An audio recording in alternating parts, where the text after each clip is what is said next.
todos, bienvenidos a un nuevo vídeo en mi canal. Si te gustan este tipo de videos de crímenes reales, te invito a que te suscribas y le des me gusta, así me apoyarías mucho ya que estoy empezando en la plataforma. Hoy les traigo el caso de Assunta Basterra, una niña de procedencia asiática que fue adoptada por un matrimonio español, los cuales se vieron presuntamente involucrados en su fatídico final. Quédate conmigo para conocer los detalles.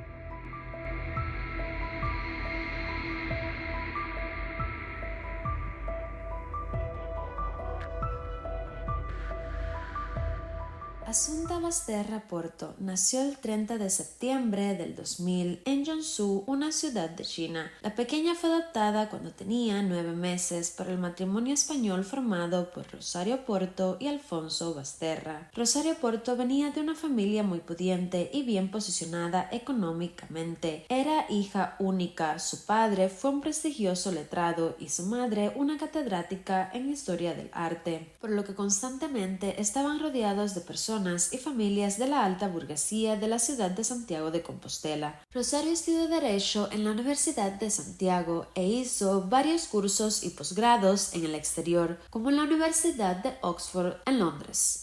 Una vez que terminó su carrera, comenzó a trabajar en el estudio de su padre y es en 1990 cuando conoce a su futuro esposo, Alfonso Basterra, quien era originario de Bilbao y llegaba a la ciudad para trabajar en la redacción de un periódico local, ya que para ese entonces él era periodista. Rosario y Alfonso no pertenecían a la misma clase social y a pesar que para ese entonces no era frecuente que los padres aprobaran parejas para sus hijos de una clase más baja, esto no fue un problema para los padres de la joven, por lo que comenzaron una relación y terminaron casándose en el año 1996. La pareja decidió adoptar a Assunta, pues Porto tenía problemas de salud que dificultaban su capacidad para concebir y llevar a cabo un embarazo sin complicaciones graves. Aunque no era estéril, los médicos le aconsejaron que no tuviera hijos debido a esos problemas de salud. Es así como en 2001 decidieron adoptar a la recién nacida Assunta, lo cual marcó un momento especial para la familia. Parecía que todo iba bien en el matrimonio, disfrutaban de un pasado económico estable y la llegada de la pequeña completó su hogar. Recibió todos los privilegios que una familia de su posición podía ofrecer, asistió a los mejores colegios, participó en numerosas actividades extraescolares y mostró un gran talento para las artes, aprendiendo 3 idiomas, francés, inglés y chino. Además, practicaba ballet, tocaba el violín y el piano. Sin embargo, detrás de esa fachada perfecta, la realidad era diferente. Rosario sufría problemas de salud,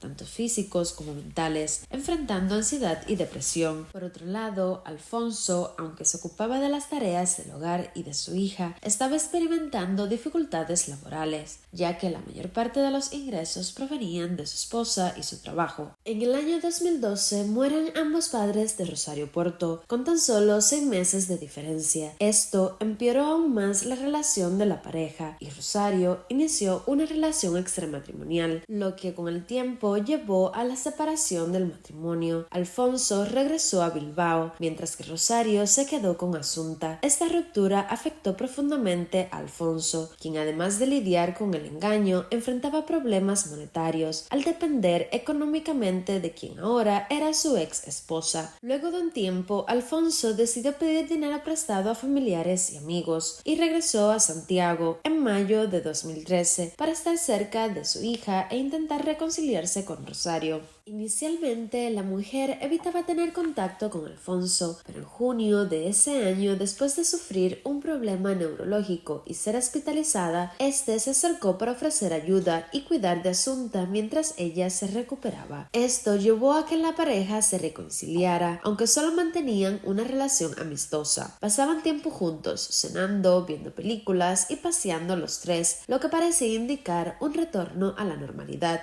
Sin embargo, la realidad era muy diferente. Alfonso le pidió a Rosario que dejara de ver a su amante, y aunque al principio ella accedió, pronto volvió a encontrarse con él. En julio de ese mismo año ocurrieron eventos extraños. Los padres de Assunta informaron que un hombre enmascarado había intentado estrangularla mientras dormía. También mencionaron que la pequeña había dejado las llaves puestas fuera de la casa, lo que permitió al intruso entrar. Si esta versión de los hechos es verdadera o no, aún está está por confirmarse. Después de este incidente comenzó un periodo en el que Asunta fue expuesta a una cantidad inusual de pastillas ansiolíticas. El motivo detrás de esto no está claro. Sin embargo, Asunta comenzó a mostrar signos preocupantes. Asistía a clases somnolienta, le costaba hablar y parecía estar en un estado de trance constante. Incluso llegó a contar en la escuela que su madre la engañaba y le daba polvos blancos para dormir. Este comportamiento continuó durante 2 meses, hasta el fatídico 21 de septiembre del 2013. Esa noche, después de administrarle unas 27 pastillas a Asunta, sus padres la ataron y luego la estrangularon hasta matarla. Después, intentaron hacer parecer que Asunta había desaparecido y llamaron a la policía. Sin embargo, unas horas más tarde, 2 hombres reportaron el hallazgo de un cuerpo. Cuando la policía llegó al lugar, descubrieron que era Asunta. Desde el descubrimiento del cuerpo, la policía sospechó de los padres, quienes eran el círculo más cercano y responsable de cuidar a la pequeña.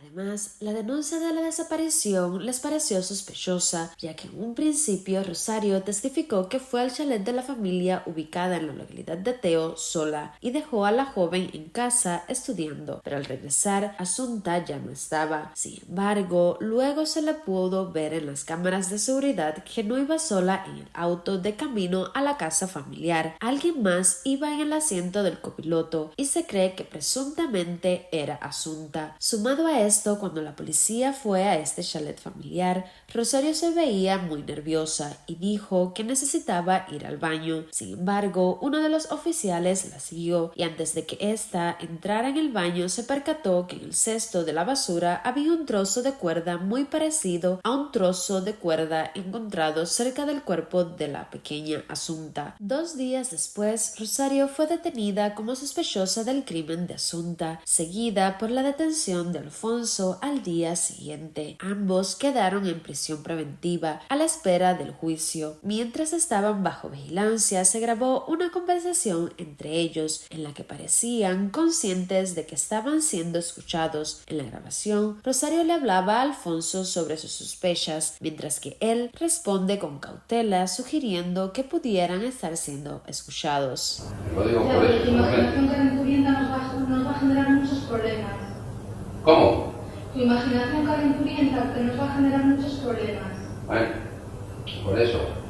Muchos. Silencio.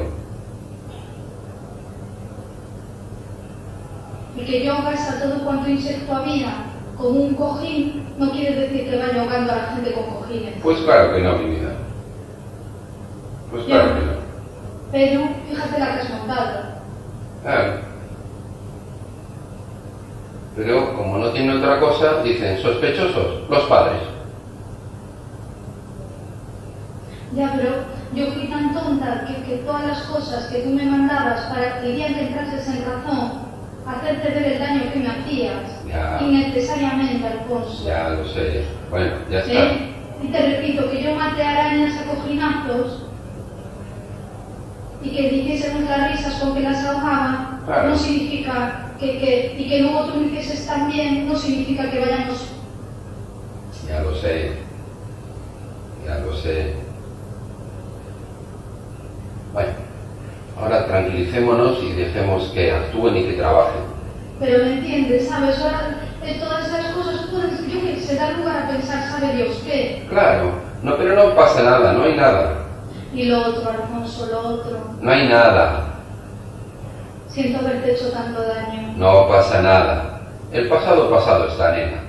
En relación con el audio anterior, hay diversas interpretaciones. Algunas personas sugieren que esas arañas mencionadas por Rosario podría ser una alusión a sus padres, insinuando que ella podría haberlos asfixiado. Por otro lado, hay quienes creen que se refiere a los juegos sexuales de Alfonso Basterra, quien algunos acusan de haber asfixiado a su hija en uno de esos juegos. Los demás audios presentados durante el juicio luego fueron descartados. Durante los los casi 2 años previos al inicio del juicio, se llevaron a cabo investigaciones exhaustivas y se recopilaron pruebas y evidencias. Una de las críticas más recurrentes fue la falta de toma de temperatura y examen más detallado del cuerpo en el momento del hallazgo. No obstante, quienes estaban en la escena argumentan que no estaban en condiciones adecuadas para realizar dichas acciones. Se optó por preservar el cuerpo en una bolsa limpia para asegurar su integridad hasta llegar al laboratorio y realizar los análisis pertinentes, ya que fue encontrado en un área boscosa, lo que implicaba riesgo de contaminación. El objetivo era minimizar dicha contaminación para obtener resultados confiables en las pruebas. Además, hubo controversia por la rápida incineración del cuerpo días después del hallazgo, especialmente considerando que los padres eran los principales sospechosos, pero los oficiales aseguraron haber tomado todas las muestras suficientes para examinar las veces que fueran necesarias. La autopsia reveló que Assunta había ingerido una cantidad considerable de lorazepam, unas 27 dosis, y que probablemente murió por asfixia entre las 7 y las 8 de la noche del 21 de septiembre, ya que según los expertos, esta dosis no la hubiera matado. Cerca del cuerpo fueron encontradas unas cuerdas naranjas, como ya mencioné anteriormente, utilizadas para atarla de pies y manos. Dichas cuerdas eran similares a las encontradas en el chalet familiar. Entre las pertenencias de la familia se encontraron 2 poemas escritos por Assunta, lo cual generó interés. Uno de ellos, dedicado a su madre, tiene un tono peculiar y está escrito en gallego. En él, Assunta describe a Rosario Porto como codiciosa pero muy bonita, baja pero no muy simpática, canta fatal, cocina con sal, corre peor, bebe mejor.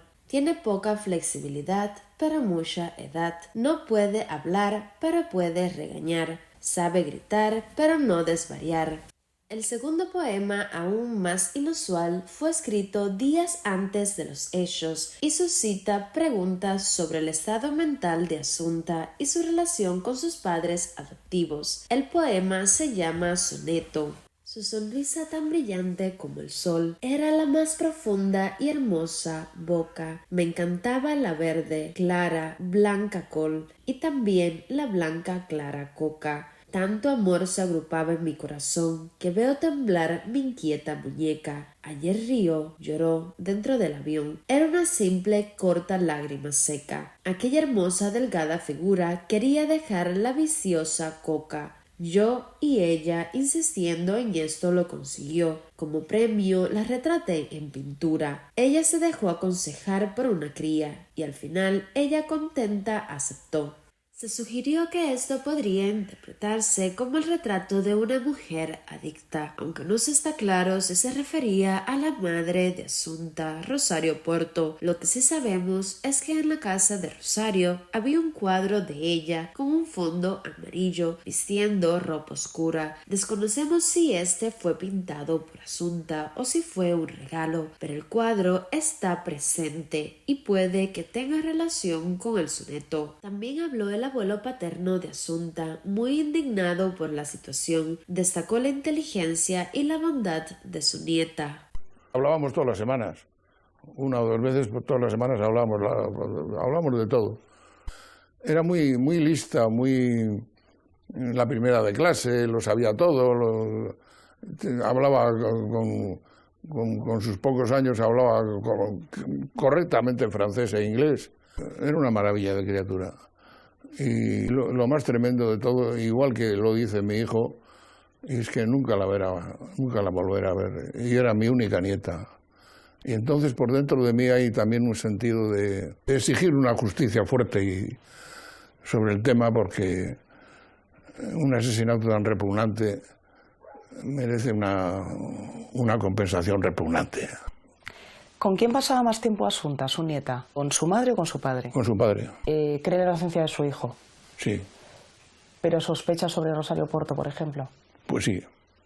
Considerando estos aspectos, podemos trazar una línea de tiempo detallada. A las 13:55 Asunta sale de su casa. A las 2 es captada por una cámara de seguridad de una sucursal bancaria camino al departamento de su padre. A las 17:59 se registra una llamada desde el departamento del padre en el primer teléfono. A las 18:21 Asunta regresa a casa de su madre pasando por la misma cámara. A las 18:28 Rosario Porto camina hacia su departamento. A las 18:38 el teléfono de Asunta está conectado en el piso de su madre en Santiago. A las 19:12 Rosario Porto ingresa a su garaje. A las 19:18 Asunta es vista cerca de la casa de Rosario en compañía de su padre por una compañera de francés. A las 19:22 se observa a Rosario conduciendo su coche, presuntamente con Asunta como pasajera, en una cámara de seguridad. A las 19:35 la alarma de la casa de Teo se desactiva. A las 20:20 Asunta muere según los forenses. A las 20:29 Rosario se conecta a internet. A las 21:47 el primer celular del padre registra una conexión. A las 21:53 la alarma del chalet familiar se vuelve a activar. A las 22 en punto el padre es visto en las cámaras de seguridad pasando por la sucursal bancaria. A las 22:05 se registra una conexión en el teléfono de Asunta. A las 22:30 los padres denuncian la desaparición de Asunta en la Comisaría Central de Santiago de Compostela. A las 12:39 de la madrugada, un vecino pasa cerca del lugar donde se encontrará más tarde el cuerpo, sin percatarse de que allí se encontraba. Y a la 1:30 de la mañana, unos jóvenes que se dirigían a una parroquia finalmente encontraron el cuerpo. A la 1:39 de la madrugada, la Guardia Civil recibe el aviso y a las 7 de la mañana se lleva a cabo el levantamiento del cuerpo. Posteriormente, en la residencia, en compañía de la policía y los encargados de preservar la escena, Rosario Porto, como ya mencioné anteriormente, intenta ocultar algo que había depositado en el cubo de la basura de uno de los baños, y es cuando descubren las cuerdas naranjas, idénticas a las encontradas cerca del cuerpo de Asunta. Sin embargo, en estas cuerdas no se hallan ADN de la pequeña, lo cual resulta desconcertante, considerando que se presume que fueron empleados para atarla. Además, el cuerpo no presenta señales de haber estado atado, lo que sugiere que las cuerdas podrían haber sido utilizadas exclusivamente para transportar algo más. Al observar a Asunta caminar en una de las esquinas captadas por las cámaras, parece estar tranquila, a pesar de haber recibido una dosis tan alta de lorazepam. Se especula que la dosis fue administrada durante la comida con su padre, lo que resulta en un comportamiento extraño. No está claro cuándo recibió las pastillas ni cuándo empezaron a surtir efecto, ya que en su manera de caminar no se refleja los efectos esperados de una dosis tan alta. El padre de Asunta sostiene que no salió de la casa durante la tarde y que se marchó recién por la noche, contradiciendo el testimonio de una compañera de Asunta que asegura haberlos visto. Parte se presume que Rosario estaba custodiada desde las 23:45 de esa noche, aunque se trasladó a la casa de la madrina de Asunta junto con su ex esposo. El 29 de septiembre de 2015 da inicio al juicio contra Rosario Porto y Alfonso Basterra por el homicidio de su hija Asunta Basterra Porto. Los acusados mantienen su inocencia, aunque sus declaraciones resultan escasas, confusas y contradictorias. La Fiscalía presenta como principales pruebas las cuerdas utilizadas para atar a Asunta, halladas en una de las propiedades de Porto, el chalet familiar, además de la elevada cantidad de ansiolíticos detectados en el cuerpo de la niña. En su defensa, los padres argumentan que las pastillas eran para la alergia, pero los registros de una farmacia indican lo contrario, ya que se registró a Alfonso comprando unas 150 pastillas de lorazepam. Además, los testimonios de las maestras de Asunta respaldan las afirmaciones de que la niña se encontraba constantemente somnolienta y mencionó que su madre le proporcionaba un polvo blanco para dormir. El día que entré en clase, que ocurrió esto, claro, yo le dije directamente, entonces, ¿estuviste con alergia? Y ella me dijo, no, yo no tengo alergia, yo no sé lo que me están dando, que nadie me quiere decir la verdad. Me dieron unos polvos que sabían fatal, que llevo durmiendo no sé cuántas horas y a mí nadie me quiere decir la verdad, a mí nadie quiere decir lo que pasa. Nada más empezar, como no había podido estudiar porque había estado durmiendo no sé cuántas horas, me dijo que llevaba durmiendo como un día y medio o algo así seguido, pues entonces le puse un ejercicio que ya habíamos hecho antes. Y empecé a ver que la niña me empezaba a fallar en notas.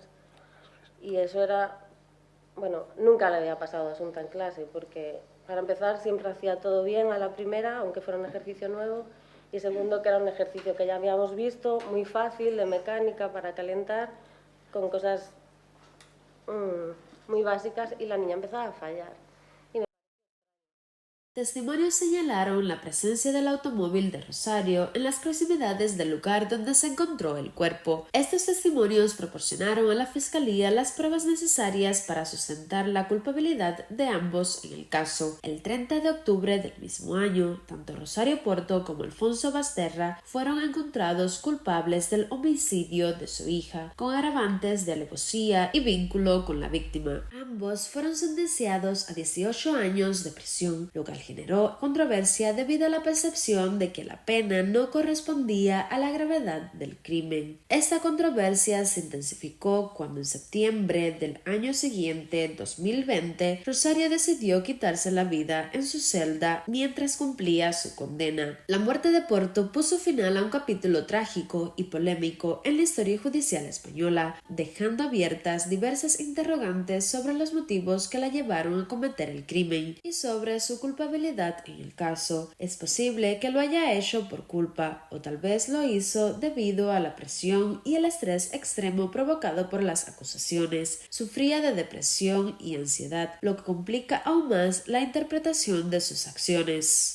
Se han planteado varias hipótesis para explicar el motivo del crimen. Una de ellas sugiere que la pareja pudo haber descargado su frustración con su hija, especialmente después de su divorcio y los tiempos difíciles que atravesaban. Otra teoría apunta a un posible motivo económico, considerando la reciente muerte de los abuelos de Asunta y la posibilidad de que ésta heredara una parte significativa de su patrimonio. Otra teoría que se ha considerado es la posibilidad de un motivo sexual. Se encontraron restos de semen en la ropa de Asunta, pero los análisis indicaron que coincidían con un hombre colombiano residente en Madrid, quien tenía antecedentes de abuso sexual.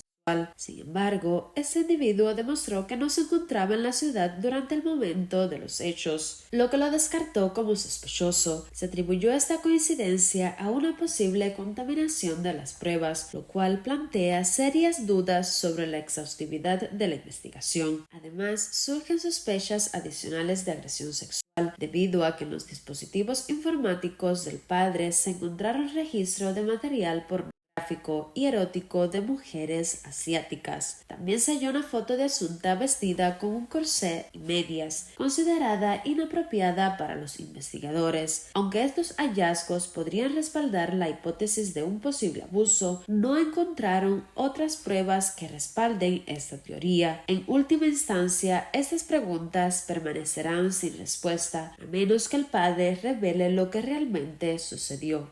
Bueno chicos, hasta aquí el video de hoy. Déjame saber en los comentarios tu opinión sobre este caso.